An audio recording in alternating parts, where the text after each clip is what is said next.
스마트한 휠체어 사용자의 1등 플랫폼 앱 서비스인 일상을 잇다 윌체어라는 플랫폼 앱 서비스를 운영하고 있는 작은 시선의 조준섭이라고 합니다. 안녕하세요.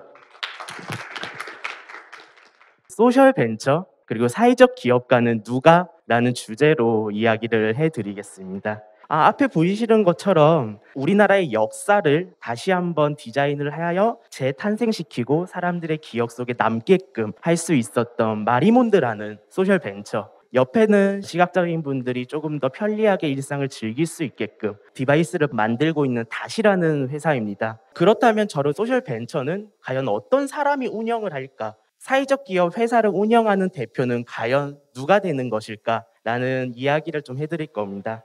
1번 지원자, 2번 지원자가 있습니다. 만약에 이제 제가 소셜 벤처의 대표라면 어떤 지원자를 뽑으시겠어요? 아마 이원 지원자가 열심히 하는 친구라서 회사에 많은 도움이 될 겁니다. 하지만 이 1번 지원자, 2번 지원자는 사실 동일 인물입니다. 저의 사례거든요. 18년도까지는 되게 평범한 학생으로서 살았고 19년부터는 기관들과의 협업, 지자체들과의 협업 이런 것들을 진행하면서 많은 프로젝트를 해왔는데요. 18년도까지는 평범했던 학생이 단 19년도 약 1년 또는 한 6개월 만에 어떻게 세상을 변화시키고 새로운 문화를 만들어내는 소셜 벤처 그리고 사회적 기업가가 될 수 있었는지 한번 제 사례를 말씀드리도록 하겠습니다. 19년도 1월쯤에 저도 이제 4학년이 되니까 대외 활동이나 아니면 뭔가 프로젝트 같은 것들을 제 이력사항에 하나를 추가하고 싶어서 뭐를 할까 고민하다가 막 인터넷 서칭을 하던 와중에 롯데밸류라는 대학생들에게 프로젝트 같은 것들을 지원받고 금액을 지원해주는 공모 대회가 있었어요. 뭐 스펙 좀 한 줄 쌓고 자소서에 한 줄 더 적어야 되겠다. 가벼운 마음으로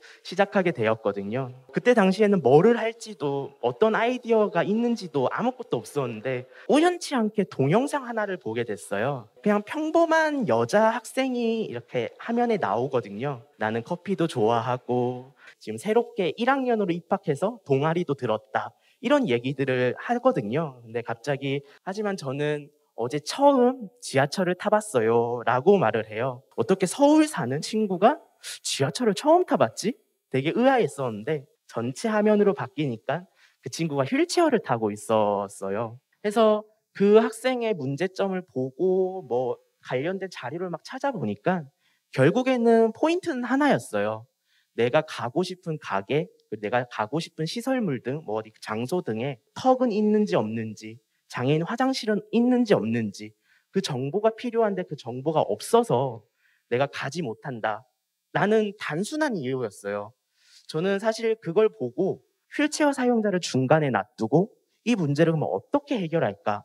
라고 마인드맵을 쭉 그려 내려왔었거든요. 그렇게 만들어진 프로젝트가 롯데밸류라는 프로젝트입니다. 그 장소에 대한 정보가 없으면 내가 장소에 대한 정보를 찾아서 그 사람들이 쉽게 이용하게 해주면 되지 않을까? 정말 간단한 문제라고 저는 생각을 했거든요. 어떤 시설물이 있는지 저희가 직접 답사를 가고 그 시설물 정보를 적은 책자를 만들겠다. 그래서 그 책자를 지역별로 뿌려가지고 지역에 있는 사람들이 편하게 관광을 즐기고 관광 명소 근처의 음식점이나 카페를 갈 수 있게 하겠다. 간단한 솔루션을 만들어냈죠. 사실 저는 엄청 기대하고 집어넣었지만 발표를 할 수 있는 기회도 안 주더라고요. 탈락인 거죠, 결국에는. 그 다음 4월 달, 한 5월 달쯤에 저희 모교에서 해외 탐방을 보내주는 공모 대회가 있었어요. 어떤 점이 부족했는지, 그리고 어떤 점을 조금 더 보충하면 될지 관련된 자료들을 좀 찾아보고 사람들이 내 프로젝트를 봤을 때 그래 필요하지 말이 나올 수 있게끔 프로젝트를 다시 만들게 되었어요. 저는 사실 이게 떨어질 줄 알았는데 딱 당선이 된 거예요. 저한테 1,000만 원을 쓸 수 있는 기회가 생기게 됐죠. 이거는 사실 해외 탐방을 가는 비용이지 실제품의 비용은 주어지지 않는 비용이었거든요. 실제로 한번 만들어보고 싶은데 너무 아쉬우니까 학교에는 뭐 링크 사업단, 대학사회 책임센터 등등의 학생들이 프로젝트를 할 수 있고 그 프로젝트가 사회 개선이 되는 프로젝트라면 돈을 지원해주는 그런 것들이 있더라고요. 그래서 그때 당시에 한 600만 원 정도를 확보를 해가지고 그 아이디어에서 시작됐던 것들을 실물로 만들게 되었어요. 이거는 휠체어 사용자와 함께하는 진주 남강 유등축제 안내도라고 접근로와 장애인 시설물들을 같이 설명해주고 QR코드 찍으면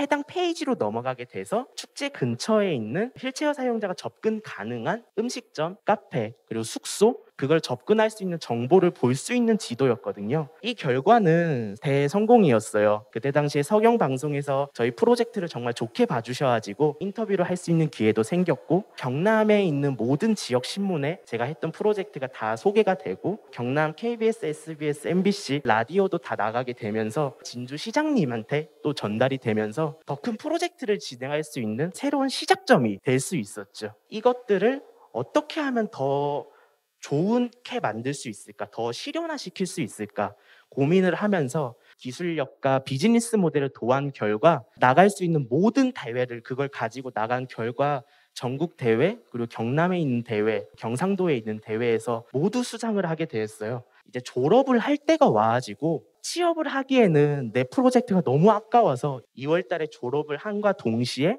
5월 달에 바로 법인 회사를 설립했어요. 그때 당시에 사회적 기업가 육성 사업이라는 정부 자금을 지원해주는 사업인데, 플러스로 경상대 경남과학기술대학교의 사업단과 중소벤처기업 중진공과 같이 디지털 리빙랩 프론티어라는 프로젝트를 제가 직접 기획하고 주관할 수 있는 기회까지 얻게 되었거든요. 약 6천만 원의 사업 자금을 확보하게 되었어요. 그걸 가지고 일상을 잇다 휠체어라는 베타 서비스를 만들게 되었어요. 그전에는 팜플렛 형태였었지만 이제는 실제로 애플리케이션으로 만들어서 제공을 할 수 있었죠. 물론 진주시에서만 시행을 했지만 1년을 진행해본 결과 이 결과물을 가지고 투자금을 좀 받기 위해서 모든 곳에 발표를 해 다녀보니까 수익성이 부족하다, 자금은 어떻게 모을 것인가, 고객이 너무 적지 않냐, 유저가 너무 적지 않냐, 앱 서비스의 기술력이 미흡하다, 전국적으로는 어떻게 데이터를 모을 거냐. 그때 당시에 저희가 데이터를 저희 앱 서비스에 넣을 때 실제로 다 일일이 가게를 찾아다니면서 사진을 찍은 거를 저희 앱 서비스에 넣었었거든요. 이거를 어떻게 전국적으로 서비스를 하겠어요. 2020년도에는 사실 문제점 투성이었다. 그래서 저는 2021년도에도 다시 한번 제 사업을 디벨롭해서 다시 지원을 하게 됐어요. 청년창업사관학교는 중기부에서 직접적으로 운영하는 사업이라서 약 1억 원의 사업 자금을 지원해주는 사업이었어요. 저는 이 사업을 최종적으로 따내고 한 2억 원 정도의 정부 자금을 확보해서 다시 프로젝트를 진행하게 됐어요. 이거를 전국적으로 서비스를 확장을 하려면 어떻게 해야 될까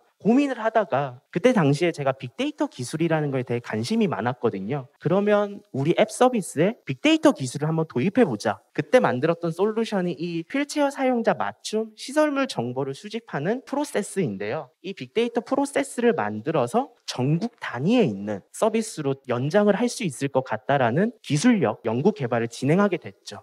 이 네 단계로 이어지는 과정들인데, 음식점에 대한 시설물을 모으고 싶다라고 한다면 음식점에 대한 인터넷상에 있는 모든 이미지를 끌고 오게 돼요. 1000장에서 2000장 정도의 이미지를 끌고 오게 되는데, 휠체어 사용자가 꼭 필요하다고 생각되는 시설물 사진들만 한 10장 내 정도로 다시 한번 정제가 되게 되는 거죠. 그 과정을 통해 입구 턱 사진, 슬로프 사진, 테이블로 되어 있는지, 장애인 화장실이 있는지, 엘리베이터가 있는지, 장애인 주차장이 있는지, 이런 정보를 저희가 다 수집할 수 있게 되었었어요. 그래서 2021년도에 일상을 잇다 휠체어라는 정식 서비스를 출시하게 되었어요. 베타 서비스에서는 별것들의 기능들을 다 넣어놨었는데 전부 다 필요 없다고 생각하고, 내가 처음에 하고 싶었던 단순히 카페 음식점만 정보만 주고 거리상으로 추천받을 수만 있게끔 하자, 그냥 핵심만 본 거죠. 앱 서비스를 사용하면 그 사용자 행동 패턴을 분석을 해서 맞춤으로 광고를 넣기 시작했어요.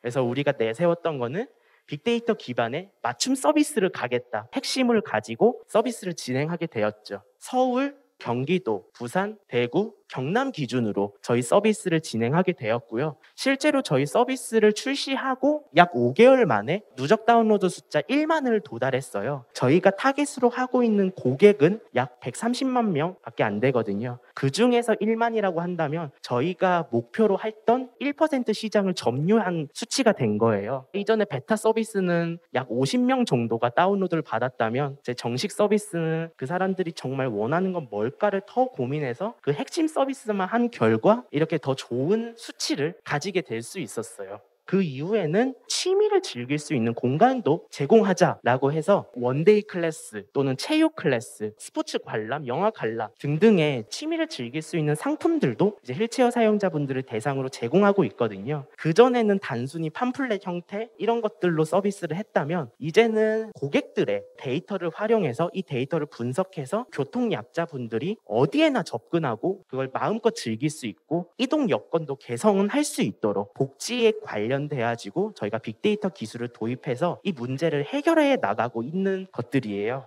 이렇게 저희 휠체어 앱 서비스는 교통약자를 기준으로 해서 사용자 맞춤 정보 제공, 정보 공유 커뮤니티, 그리고 문화 컨텐츠 상품의 이제 3가지 핵심 서비스를 기준으로 상품들을 출시하고 사업을 계속 확장해 나가고 있는 상태예요. 그리고 교통약자분들이 저희 앱 서비스를 이용하기 때문에 복지 예산을 만들 때 저희가 컨설팅을 들어가기도 하거든요. 특정 지역의 복지 예산을 투입했을 때 얼마만큼의 효과를 볼 수 있을 것이다. 이렇게 예측값까지 만들어서 지자체마다 복지 예산을 측정하고 사용할 때 저희가 컨설팅도 들어가는 이렇게 데이터 판매 또는 컨설팅 사업까지 이행을 하면서 저희는 수익 모델을 계속 만들어내고 있습니다. 그럼 현재 22년도 5월달 기준으로는 일상을 일단 휠체어 서비스는 어떻게 됐을까? 라고 이제 말씀드리려는 장표인데요. H온드림이라는 사업이 있어요. 이게 현대재단에서 운영하는 사업인데 제가 경상도의 유일한 기업으로 지금 22년도에 H온드림에 당선이 돼서 지금 프로젝트를 진행하고 있고요.